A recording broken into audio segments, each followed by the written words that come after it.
Thank you, Mr. Speaker. Can I first of all say to my right honourable friend that I don't envy him and the government the decisions that they're having to take and the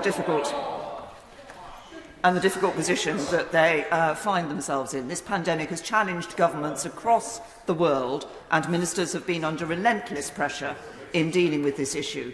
But just as ministers are making tough decisions, so are Parliament. And Parliament will make better decisions if it is fully and properly informed. I want to comment on the circuit breaker idea, because I looked at the SAGE paper of the 21st of September, and what was absolutely clear was this was not a 2 to 3 week circuit breaker, full stop, end of story.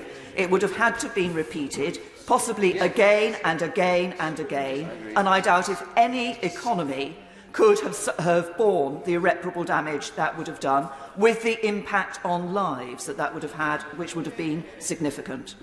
Of course, the government introduced the tiered approach, and I would echo the comments made by my right honourable friend, the member for the Forest of Dean, that one of the issues with the tiered approach is that we haven't had a proper analysis of how that has, the impact that has had. The evidence is, from Liverpool, that cases are falling. I raised this in a briefing the other day and was told that was because fewer students were coming forward to be tested. But when you look at the figures, actually the number of cases is falling across the age ranges. Yes. We need to have that proper assessment of how that tier system is working. But there are other examples of where figures have been used in a way that I think has been unhelpful to Parliament and to the public. Let me take the 4,000 figure. It appears that the decision to go towards this lockdown was partly, mainly, to some extent, based on the prediction of 4,000 deaths a day. Yet if you look at the trajectory shown in that graph that went to 4,000 deaths a day, we would have reached 1,000 deaths a day by the end of October. Now, the average in the last week of October was 259 by my calculation. Each of those deaths is a sadness, and our thoughts are with the families. But it is not 1,000 deaths a day. So the prediction was wrong before it was even used.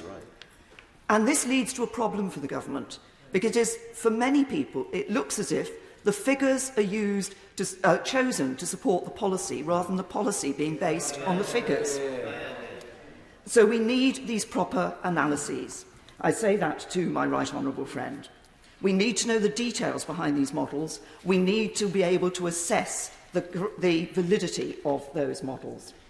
But there's one set of data that has not been available throughout, and that is a lack of data about the costs of the decisions that are being taken. Costs for non-COVID treatment in NHS, non-COVID deaths, domestic abuse, mental health, possibly more suicides, and of course cost to the economy. Jobs lost, livelihoods shattered, businesses failing, whole sectors damaged. What sort of airline industry are we going to have coming out of this? What sort of hospitality sector? How many small independent shops will be left? The government must have made this analysis, they must have made this assessment, let us see it and make our own judgments. I just want to make one word about public worship and echo the concerns of others. My concern is that the government today, making it illegal to conduct an act of public worship for the best of intentions, sets a precedent that could be misused for a government in the future with the worst of intentions. And it has unintended consequences. The COVID-secure remembrance service in Worcester Cathedral is now going to be turned into a pre-recorded online service. Surely those men and women who gave down their lives for our freedom deserve better than this. The public and Parliament want to support the government to take the right decisions. To do that, we need to have the right figures, the right data and the proper information. We have no